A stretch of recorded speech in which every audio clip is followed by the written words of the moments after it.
Saudações, galera da Escola Olímpio Sampaio, sejam todos bem-vindos a mais uma aula virtual nossa. Eu sou o professor Vangeron Araújo, aula de língua portuguesa destinada às turmas do primeiro ano A e primeiro ano B da nossa escola. Na aula de hoje, vamos estudar um pouco sobre o trovadorismo. E o que vem a ser o trovadorismo? O trovadorismo é uma escola literária, um movimento literário surgido aí no final da Idade Média, certo? E marca o surgimento da cultura em que a gente tem o fim do feudalismo para o início de uma era em que se vai falar de literatura urbana. Então, o trovadorismo é aquele que é responsável pelo chamado primeiros registros das literaturas de língua moderna. Os primeiros registros literários. O início das chamadas literaturas de línguas modernas ocorre com a produção dos poetas da Idade Média, conhecidos como trovadores. Os trovadores eram poetas que escreviam seus versos, compunham seus versos e os apresentavam à corte em ocasiões solenes. Por isso, o trovador gozava de grande prestígio perante a nobreza. O termo trovador origina-se de trovador, que significa achar, encontrar. Cabia ao poeta encontrar a música e adequá-la aos versos. Então, era um trabalho que exigia habilidade, que exigia um traquejo com a língua. Neste período, as composições eram basicamente compostas para serem cantadas ao som de instrumentos como a lira, a cítara, a harpa ou viola, daí serem chamadas de cantigas. Nós temos aqui, nós do Nordeste, nós temos ainda como remanescentes dessa cultura os nossos violeiros que fazem as chamadas cantorias. E o que são esses cancioneiros? Bom, os cancioneiros é o agrupamento das cantigas remanescentes. As cantigas trovadorescas que não se perderam com o tempo foram agrupadas em cancioneiro. Nós temos 3 cancioneiros, com destaque aqui para o terceiro, o cancioneiro da Biblioteca Nacional, certo? Que fica em Lisboa, Portugal, e reúne 1647 cantigas de todos os gêneros. Essas cantigas são divididas em 4 gêneros: cantigas de amor, cantigas de amigo, cantigas de escárnio e cantigas de maldizer. Vejamos. Cantigas de amor. Nas cantigas de amor de origem provençal, o trovador, posicionando-se num plano inferior como vassalo, canta o sofrimento pelo amor não correspondido e as qualidades de uma mulher idealizada e inatingível, a quem chama de Mia Senhor.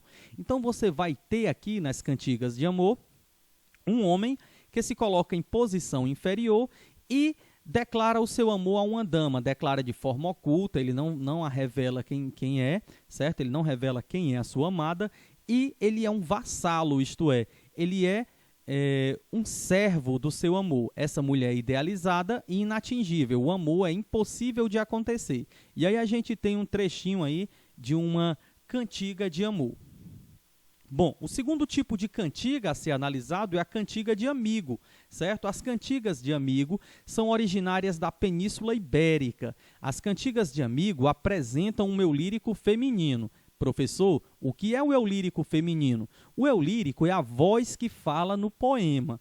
Então, você vai ter aqui uma cantiga que, apesar de ser escrita, apesar de ser composta por um homem, tem um eu lírico feminino. A voz que fala nesse poema é feminino, é uma voz feminina. Então, ele não se direciona a uma amada, mas a um amigo, certo? É como se fosse uma mulher que a tivesse escrito, certo? Então, isso é o eu lírico. O eu lírico é a voz que fala no poema e não é necessariamente o autor, certo? Mais um trechinho aqui. Essas canções aqui de cantigas de amor e de amigo, nós vamos fazer um comparativo, um quadro comparativo no final e nós vamos ver semelhanças e diferenças entre cantiga de amor versus cantiga de amigo, cantiga de escárnio versus cantiga de maldizer. O terceiro tipo a ser analisado, cantiga de escárnio. Bom, as cantigas de escárnio eram produzidas com o objetivo de satirizar as pessoas e os costumes da época. As cantigas de escárnio continham uma sátira indireta, marcada por ambiguidades e sutilezas, dificultando a identificação da pessoa atacada. Então, vejamos, era uma crítica indireta, não se sabia a quem o cantador estava se dirigindo e ele não descia o nível, isto é, ele não usava palavras obscenas, certo? Ele usava uma linguagem respeitosa até certo ponto. Por último, as cantigas de maldizer.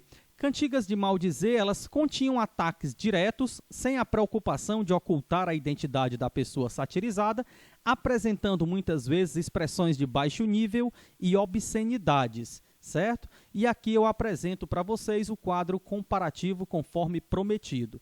Quadro comparativo 1, cantigas de amor versus cantiga de maldizer. Bom, em uma você tem a origem provençal, né, que é lá da Provença, né, no sul da França. A outra, a origem galego-portuguesa, isso porque surgiu lá na Península Ibérica, que fica ali em Portugal.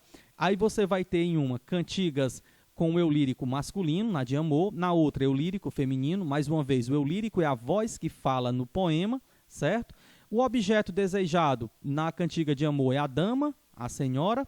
No segundo é o amigo, certo? Aqui está escrito a senhor, mas é porque é uma forma arcaica do português, né? A mia, senhor, menha, senhor, certo? Você vai ter na cantiga de amor o homem que presta a vassalagem amorosa, ele sofre pelo amor não correspondido, que ele vai chamar de coita, e na outra você vai ter a mulher que sofre pelo amante, namorado ausente. Esse namorado que vai estar nas guerras ou vai estar afastado a serviço do rei.